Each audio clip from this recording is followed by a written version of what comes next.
a pretty funny story. I must say that was the trippiest film I've seen in my life. I didn't get it one bit. I didn't get the whole story one bit. I think it's just a crazy, deranged man who wants to wreak havoc on a family who didn't do nothing wrong to him. I'm sorry. Well, I guess if I'm going to overanalyze this, it's a film about pride, I guess, right? Like it's about making sure that you don't like being embarrassed about who you are. And you can also argue it's about a film about a really depressed guy with an okay mustache who is basically looking to like have some sort of satisfaction in his life and be enjoying the club of his friends, I guess, at work. It just shows like the quick escalation that people take things way too personally sometimes. Yeah. And then you should also be nice to your neighbors. Because I have a feeling that some people like this film and laugh, and some people didn't laugh at all and were kind of bothered by it. Hey, the fact that, I spent all day in school with punk-ass kids, really enjoyed that the kid's head exploded when he threw the finger. I'm sorry, I've said it on camera in front of all these people. Quote of the night for me is, chocolate is gay.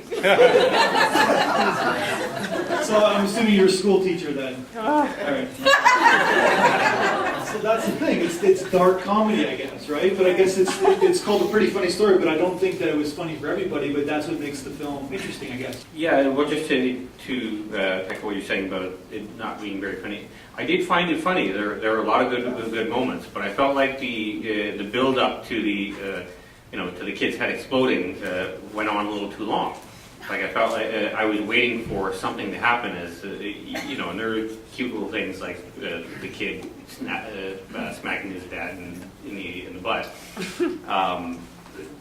But it felt like I was waiting too long to see that, and I think it could have been a little shorter, and it would have made it much more impactful from a funny perspective. I don't know about that. Well, thank you for your opinion. I think that my opinion is that we'll go to that gentleman there. Is that that's the shocker of the night so far with that film. I didn't see that coming. It was almost like foreplay, where it was building up to something that you didn't believe that they were going to show us, and they showed it to us, and we're like, I can't believe they just showed us that. Well, I just thought, I agree with the other gentleman. I thought it could have been a lot shorter and we would have had the exact same story.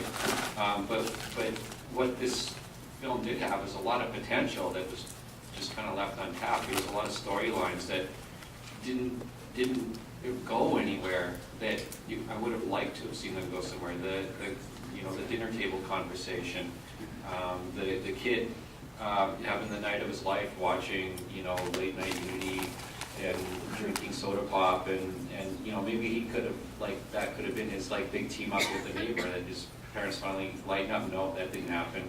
The guy burning inside to tell the joke, and that kind of paid off, but it just took a long time to get there. And I just felt like there was these threads to the story that could have been explored further. Okay.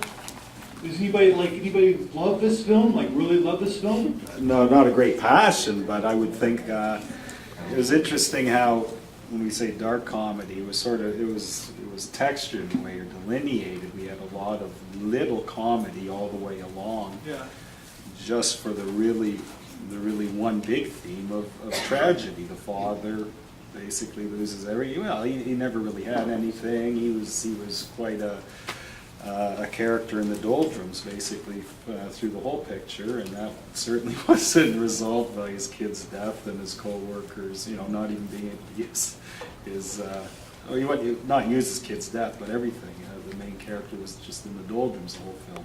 A lot of little comedy, and we had that explicit, obviously, scene and the surreal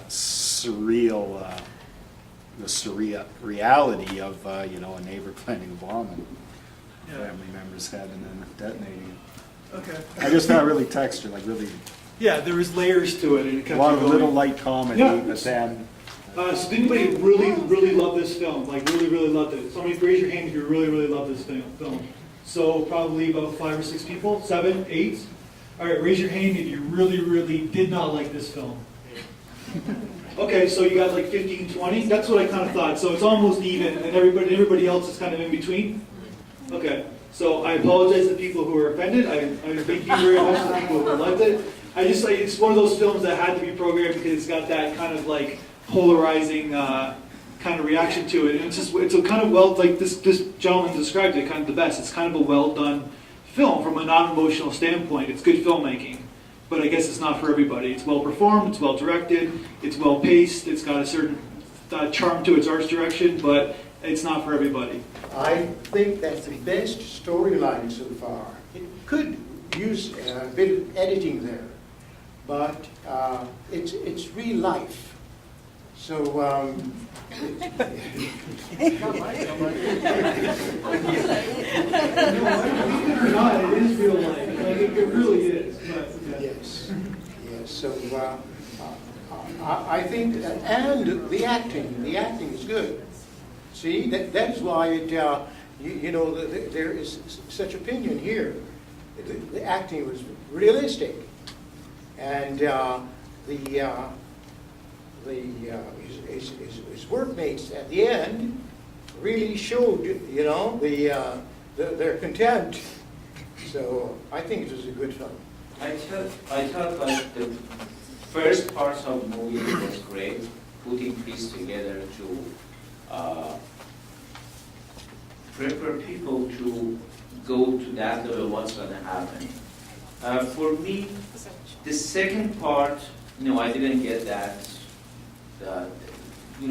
I didn't get that part. The kids head rolled off, like for just one reaction. So they should have completed by more, like get more reaction and then that's action. I really quite enjoyed the film. It reminded me a lot of the humor of Chris Morris, the British writer and filmmaker, taking this seemingly everyday occurrence, witnessing a neighbor doing something embarrassing, and that neighbor desperately wanting you to keep it between yourselves, but taking it to such an extreme, such a ridiculous extreme, that you can only laugh at the situation. Like, there's nothing funny about a kid getting his head blown off, until someone plants a bomb in the back of a kid's head, and all of a sudden it's hilarious. So I think a lot of the best comedy takes a really mundane situation and pushes it to such a surreal extreme that the response is either to laugh or cry, and I guess that film achieved that in equal measure. Okay. So I guess I owe you guys an explanation. Basically, I implanted a tiny explosive in the back of your son's head.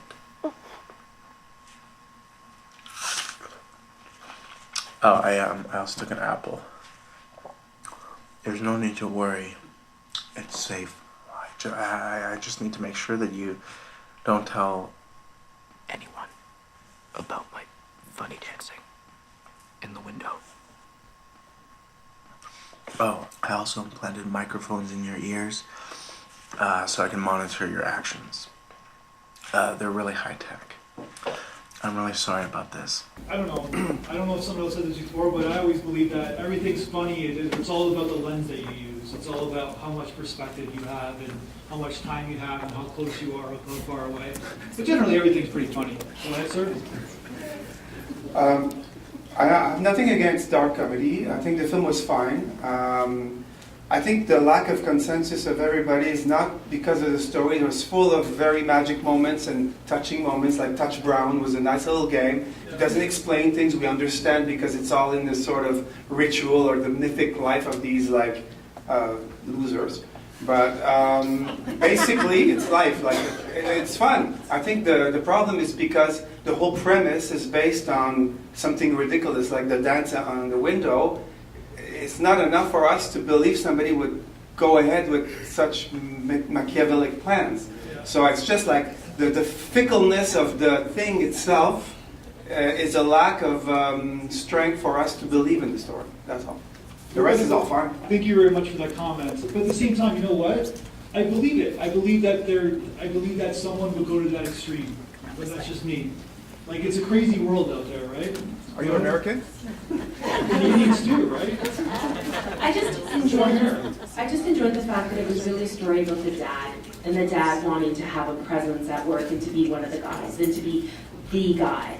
And at all costs, at any cost. And, you know, when he comes home from work after the first day his son has the bomb in his head, he is so upset because he's had to listen to his friend, you know, and the coworker tell the funniest story. And his son is running around playing the game again, and he's totally oblivious to it. Totally oblivious to his son wanting totally oblivious to wanting the best for his son and his health.